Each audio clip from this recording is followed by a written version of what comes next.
이 스테이블 코인의 어떤 위기가 암호화폐 전반으로 퍼져서 모든 것들이 그냥 종이 조각이 될 거다. 그 자체가 아주 독보적인 기술력을 갖고 있는 코인들이 있어요. 그런 시장들은 그렇게 크게 흔들리진 않을 거다. 예전에 닷컴 버블 때도 그렇듯이 살아남을 것들만 살아남아서 견고한 어떤 시장을 형성할 거다.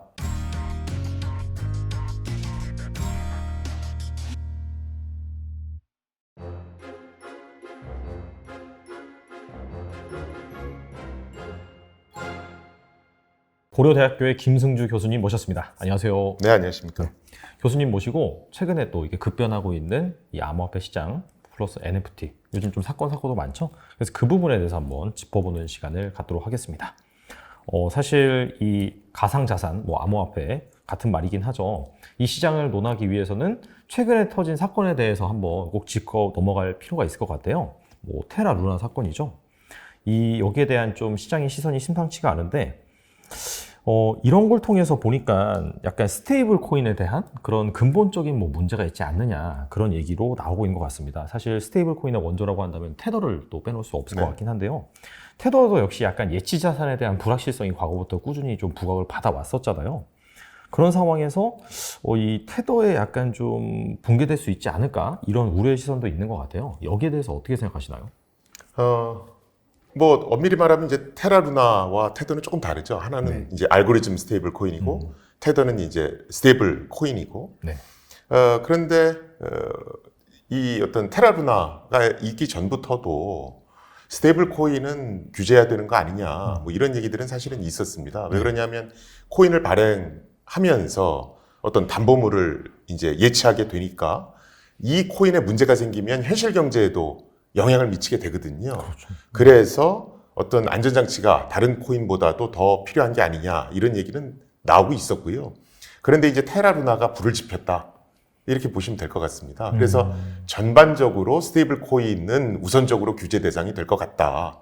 그런데 특히나 이제 테더 같은 경우는 예전부터 이게 발행할 때마다 달러를 예치한다고 그랬는데, 발행량이 이렇게 엄청난데 그만큼 달러를 보유하고 있겠어? 이런 어떤 의혹이 계속 제기됐거든요. 네네. 그러다 보니까 이제 가격이 더 요동치는 것 같습니다. 알겠습니다. 그래서 이게 사실 그 스테이블 코인이 여러 가지 용도가 있긴 하지만 이 암호화폐 시장의 유동성을 공급하는 또 핵심 요인이기도 하잖아요. 네. 그런 차원에서 만약에 테더도 약간 붕괴된다라고 한다면 이 사건을 계기로 이제 암호화폐 발굴 금융 위기가 올 수 있다, 이런 얘기까지도 좀 시장에서 좀 흘러나오고 있는 것 같더라고요. 여기에 대해서는 어떻게 생각하시나요? 지금 사실은 루나테라도 그렇고 테더도 그렇고 여러 가지 이제 디파이 서비스들의 어떤 기축통화 비슷하게 많이들 활용이 되지요. 네네. 근데 사실은 이 디파이 서비스라는 것이 우리가 보통 이제 머니 레고 시스템, 그렇게 해서 기존에 있는 다양한 금융 시스템을 어떤 블럭 짓듯이 네. 합쳐서 더 큰 금융 서비스를 굉장히 빠른 속도로 만들어낼 수 있습니다. 그러다 보니까 사실은 굉장히 다양한 디파이 서비스가 나와 있는 게 사실이고요. 그러다 보니까 이제 스테이블 코인이 무너지면, 기축통화 구실을 하는 이 코인들이 무너지면 그렇죠. 연쇄 반응이 나올 거다 해서 이제 우려를 표하고 있는 겁니다. 저는 충분히 가능한 시나리오라고 보고요. 네. 그런데 암호화폐라고 하는 것이 어떤 그런 스테이블 코인을 위주로 한 어떤 디파이 시장도 있는 반면에 이더리움 같이 어떤 독자적인 어떤 플랫폼 기능을 가지고 다양한 서비스를 만들어내고 있는 것들도 있거든요. 네. 그래서 이 스테이블 코인의 어떤 위기가 암호화폐 전반으로 퍼져서 모든 것들이 그냥 종이 조각이 될 거다. 저는 거기에는 동의하지 않습니다.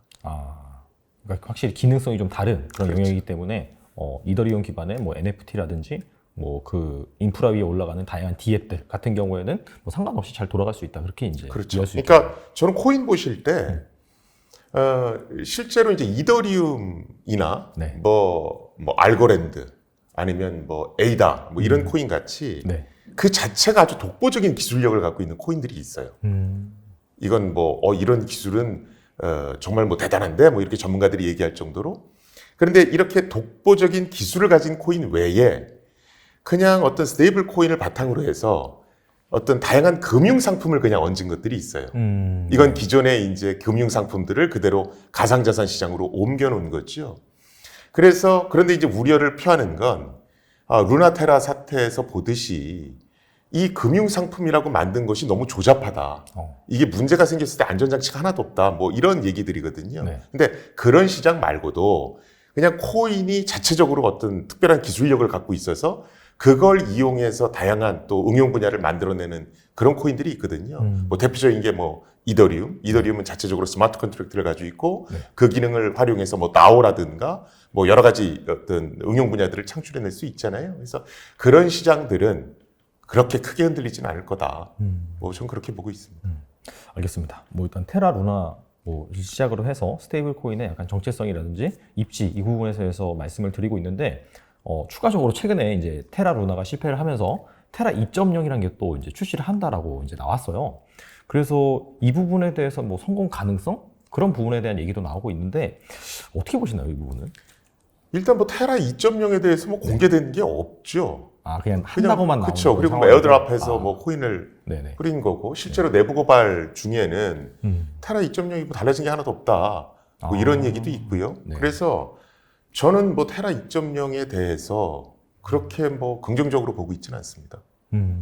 아직까지 뭐 공개된 게 없고 그렇죠. 그다음에 그 알고리즘 기반의 여전히 그런 메커니즘은 똑같다 보니까 예전과 같은 그런 상황이 발생할 수도 있는 그런 부분이 있다고 보시는 건가요? 그러니까 알고리즘 기반의 스테이블 코인. 네.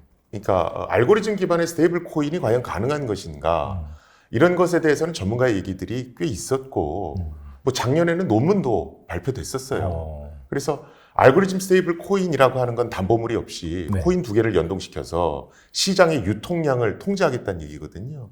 그러면서 이제 1달러 가격대를 계속 유지하자는 거죠. 그렇죠. 그런데 이런 알고리즘 스테이블 코인은 기본 전제 조건이 있습니다. 뭐냐면 이 연동되는 2개의 코인에 수요가 일정 부분 이상 발생을 해야 돼요. 그런데 예를 들어 가상 자산 시장이 얼어붙고 네. 루나테라 자체가 이제 매력이 떨어지면 2개의 코인을 다 거들떠도 안 보는 거예요. 그렇죠. 그러면서 이게 급격하게 붕괴되는 그런 구조를 갖고 있거든요. 그래서 알고리즘 스테이블 코인을 만들 때는 계속 사람들이 관심을 갖게 유도하는 게 중요해요. 그게 예를 들어 루나든 테라든 네. 둘 중에 하나는 사고 싶게 만들어야 되거든요. 자, 그러면 루나테라에서는 그 수요를 계속 유지시키기 위해서 다양한 이제 디파이 서비스를 만든 거죠. 뭐 예를 들어서 이자율을 20%를 주겠다든가 아니면 또 어떤 테라를 기축통화 삼아서 다른 또 파생 상품들을 만들었단 말이죠. 사실은 이런 것들로 인해서 수요를 또 관심을 유지해 왔는데 이 파생 상품이라는 게 사실은 연쇄부도 형식으로 굉장히 위험한 물건이 될 수도 있거든요. 네. 그래서 많이 이 알고리즘 스테이블 코인에 대해서 경고하는 사람들이 역사적으로 아무 담보물도 없이 수요를 지속적으로 유지했던 경우는 존재하지 않는다. 그래서 뭐 파생 상품이든 뭐든 이자율이든 그런 것들을 유지하는 건 한계가 있기 때문에 사람의 기대치가 일정 부분 이하로 떨어지면 그건 반드시 사고가 나게 돼 있다. 사실은 그 경고는 계속 있었고요. 루나테라도 사실은 그 전제 조건이 뭐 그게 작전 세력 때문이든 뭐든 간에 무너졌기 때문에 지금 이 사태가 난 거죠. 알겠습니다. 아무튼 간에 그 최근에 이 루나 테라 사건으로 인한 약간 암호화폐 시장의 뭐 약간 신뢰성 그런 부분도 좀 떨어진 것 같고 한 2020년 이후인 것 같아요. 사실 그때부터 약간 그 기관 투자자들의 자금이 들어오면서 그 암호화폐 시장과 즉 비트코인 가격과 이 나스닥 지수의 그 상관성이 상당히 높았거든요. 네네. 근데 최근에 보면은 물론 짧긴 하지만 약간 좀 상관성이 떨어지는 모습이에요. 이 테라 루나 사건 이후로 암호화폐 시장은 약간 더 빠지는 것 같고 반면에 그 나스닥 기술주들은 좀 반등하는 것 같긴 하거든요. 그러면서 이게 이제 상관성이 떨어지면서 더 하락하니까 여기저기에서는 뭐 비트코인이 뭐 10,000불까지 갈 것이다. 더 떨어질 것이다. 그런 전망이 나오고 있어요. 그 교수님께서는 혹시 어떻게 보시는지 궁금하거든요. 저는 뭐 사실은 기술을 하는 사람이지 전문 투자자는 아닙니다. 네. 그런데 옛날에 또 기관 투자자들이 이 매집을 할 때는 또 기관 투자자들 들어오니까 좋다고 그랬거든요. 맞아요. 네. 그러다가 이게 연동되면서 네. 주식이랑 같이 떨어지니까 또 이게 뭐 디커플링 돼야 된다 또 이런 얘기가 있었고 네. 그래서 저는 그냥 암호화폐가 가격이 오르든 떨어지든 오르면 오르는 대로 떨어지면 떨어지는 대로 항상 이유들은 존재해왔다. 그래서 저는 제가 보는 암호화폐는 물론 이제 거품이 많이 껴져 있는 게 사실이지만 기술적으로 굉장히 가치가 있는 것들도 있거든요. 그래서 예전에 뭐 2018년에도 이런 논란들은 있지 않았습니까? 그렇죠. 그때 뭐 비트코인하고 다 종이 조각 된다고 그랬거든요. 맞아요. 그런데 뭐 종이 조각 안 됐단 말이죠. 더 많이 올랐죠, 사실. 그렇죠. 네. 그래서 저는 뭐 예전에 닷컴 버블 때도 그렇듯이 이런 암호화폐는 이렇게 주기적으로 건전한 조정을 거치면서 살아남을 것들만 살아남아서 견고한 어떤 시장을 형성할 거다. 길게 보면 저는 네네. 그렇게 생각을 합니다. 알겠습니다. 그리고 이제 테라 루나 사건으로 인해서 탈중앙화된 뭐 스테이블 코인 여기 입지는 좀 줄어들고 CBDC가 좀 부각될 것이다. 그런 말들이 좀 나오고 있거든요. 특히나 뭐 중국 쪽에서 상당히 좀 강력하게 밀고 있는 그런 부분이 있고 그렇다면은 뭐 이 부분은 어떻게 보시는지 만약에 진짜 좀 뭐 디지털 위안화가 나온다라고 한다면 뭐 비트코인이라든지 기존의 탈중앙화된 그런 암호화폐는 좀 상당히 소외될 수 있을지 궁금하거든요. 그러니까 많은 분들이 네. 그 전자화폐, 그러니까 지금은 우리가 이제 가상화폐, 암호화폐 이렇게 얘기하는데 원래 옛날에는 그냥 다 전자화폐라고 불렀거든요. 그래서 그 사토시 나카모토의 비트코인 논문을 봐도 네. 제목이 일렉트로닉 캐시라고 써 있습니다. 그러니까 원래 전자화폐라고 불렸거든요. 네. 그런데 비트코인이 최초의 전자화폐는 아닙니다. 최초의 전자화폐는 1982년도에 나왔고요. 아, 비트코인은 그거보다 26년 후에 나온 겁니다. 네네. 그런데 많은 분들이 이 블록체인이 있어야지만 전자화폐를 만드는 줄 알고 계세요. 근데 그렇지는 않고요. 네. 1982년도에 나온 전자화폐는 블록체인 없이 은행을 이용해서 만들었습니다.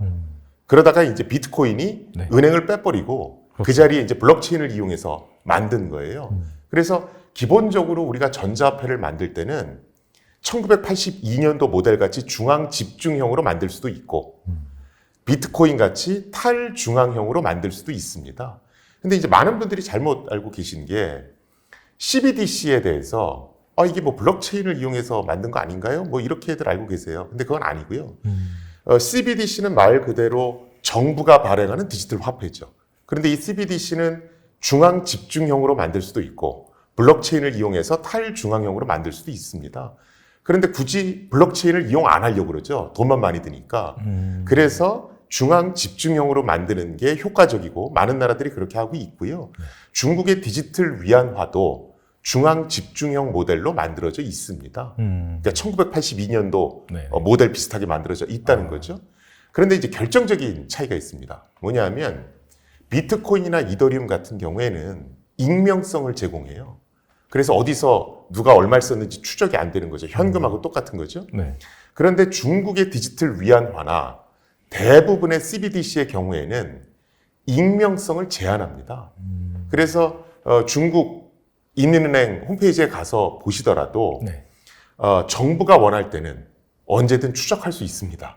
이런 식으로 써 있습니다. 그 친구들은 그걸 Controllable Anonymity라고 부르거든요. 네네. 그래서 우리가 사실은 뭐 이런 비트코인이나 이더리움 쓰는 것이 익명성 때문에 쓰는 건데 그 기능이 제거된 CBDC를 과연 그 사실을 알게 되면 그걸 쓰겠는가?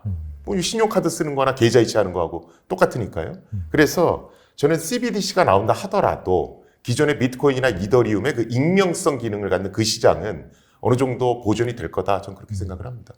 사실 그런 디지털 위안화를 만드는 목적 자체가 추적을 용이하게 하기 위해서 만드는 그렇죠. 거잖아요. 네. 그러니까 사실 중국에서 가장 좀 강력하게 드라이브를 거는 친구. 그렇죠. 중국에서 뭐 현금을 많이 쓰니까 네. 그걸 디지털화 시켜주면 뭐 속속들이 어떤 지하 경제로 흘러 들어가는 돈들을 추적할 수 있잖아요.